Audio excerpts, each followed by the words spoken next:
ভারতে প্রশ্নপত্র ফাঁসের প্রতিবাদে এবং কেন্দ্রীয় শিক্ষামন্ত্রী ধর্মেন্দ্র প্রধানের পদত্যাগের দাবিতে ককরোচ জনতা পার্টির গণ আন্দোলনে অংশ নেন দেশের বিভিন্ন প্রান্ত থেকে আসা শিক্ষার্থী ও তরুণরা। তাদের অনেকেই রাতভর ট্রেন বা বাসে ভ্রমণ করে দিল্লিতে পৌঁছেছেন, এমনকি পরিবারের আপত্তির আশঙ্কায় কাউকে কিছু না জানিয়েই। সোমবারের চলো সংসদ আন্দোলনের পর যন্তর মন্তরে দেখা যাচ্ছে বেশ হৃদয়স্পর্শী নানা চিত্র। মুম্বাই এবং প্রয়াগরাজ থেকে আসা বেশ কয়েকজন কিশোর তরুণ পরিবারকে কোনো কিছু না জানিয়ে বা বাড়ি থেকে পালিয়ে এসে এই আন্দোলনে অংশ নিয়েছে।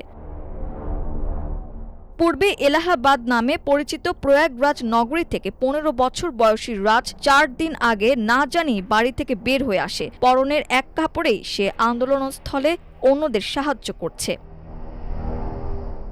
আন্দোলনস্থলে সহবিক্ষোভকারীদের ঠান্ডা পানি বিতরণ করতে করতে রাজ বলেন, আমি ব্যাগ নিয়ে আসিনি, কারণ বাড়ি থেকে পালিয়ে এসেছি। পরিবার টের পেলে আমাকে আসতেই দিত না। প্রয়াগরাজের অন্য এক তরুণী তার পরিচয় লুকাতে মুখে মাস্ক ব্যবহার করছেন এবং নিজের পরিচয় লুকিয়ে রেখেছেন। তিনি জানান তার বাবা গ্রামের মানুষ এবং আত্মীয়দের অনেকেই ক্ষমতাসীন বিজেপি দলের সমর্থক, তাই আন্দোলনে অংশ নেওয়ার বিষয়টি জানাজানি হলে তারা বিরোধিতা করবেন বলে আশঙ্কা করছেন, কারণ তার পরিবার ও গ্রামের অনেকেই সমর্থক। এদিকে মুম্বাই থেকে আসা এক কিশোরী ট্রেনে চেপে দিল্লিতে এসে আন্দোলনে যোগ দিয়েছে। বাবা মা তাকে পকেটমানি বন্ধের হুমকি দিয়ে বাড়ি ফিরতে বললেও সে জানিয়েছে নিজের অধিকারের জন্য লড়াই করবে এবং প্রয়োজনে কাজ করে স্বাবলম্বী হবে।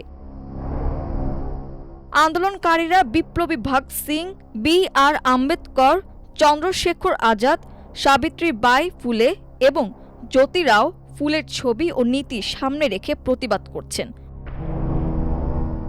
বিশেষভাবে নজর কেড়েছে ১৯২৯ সালে কারাগারে ভগৎ সিংয়ের অনশন কর্মসূচির উল্লেখ থাকা একটি ব্যানার। সে সময় ভগৎ সিং ও বটুকেশ্বর দত্ত বলেছিলেন তাদের উদ্দেশ্য ছিল বধিরদের শুনতে বাধ্য করা, কাউকে হত্যা করা নয়। ইনকিলাব জিন্দাবাদ স্লোগানটি বর্তমান প্রজন্মের কাছে অন্যায়ের বিরুদ্ধে লড়াইয়ের প্রধান হাতিয়ার হয়ে উঠেছে।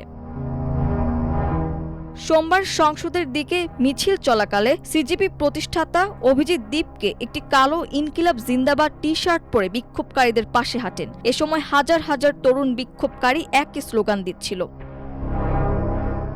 সামাজিক যোগাযোগ মাধ্যমে ছড়িয়ে পড়া এক পোস্টে ১৯ বছর বয়সী রোহিণী কুমার নামে এক নিট পরীক্ষার্থীর খোঁজ চাওয়া হয়েছিল। যন্তর মন্তরের আন্দোলনস্থলে ছবি আঁকার জন্য পরিচিত রোহিণী ২০ জুলাই থেকে নিখোঁজ বলে জানানো হয়েছিল। পরে আরেকটি পোস্টে জানানো হয় তাকে খুঁজে পাওয়া গেছে।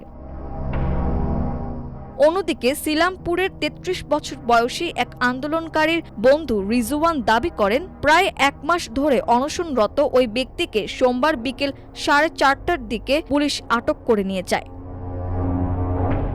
মাল্টিমিডিয়া ডেস্ক, আমার দেশ।